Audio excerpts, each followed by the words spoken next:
Il est plus fin et plus petit, mais BlackBerry espère bien que son Playbook va sérieusement concurrencer l'iPad d'Apple.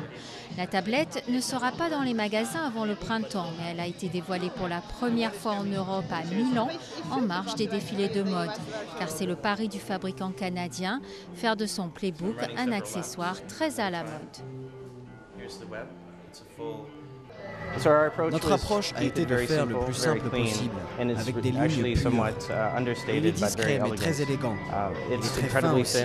Nous avons souhaité qu'il fasse moins de 10 mm d'épaisseur. Nos ingénieurs y sont parvenus, c'était beaucoup de travail pour eux.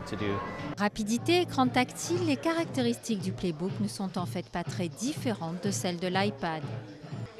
Il me plaît, il me semble qu'il ressemble beaucoup à l'iPad. Enfin, c'est difficile de voir quelles sont les différences, mais il me semble que les dimensions de l'iPad me plaisent plus. Avec un iPad en vente depuis avril dernier déjà, qui occupe 90% du marché des tablettes, la compétition s'annonce difficile, d'autant que BlackBerry est plus présent dans la communauté réduite des cadres supérieurs que dans le grand public. Il y a un point d'interrogation sur la cible exacte de BlackBerry. Bien sûr, il vise les gens qui utilisent déjà leur matériel, et pour eux, ce sera aisé. Mais pour le grand public, c'est plus incertain, d'autant que la marque n'a pas eu un très grand succès avec son téléphone grand public. Tout dépendra aussi bien sûr du prix de vente, pas encore connu.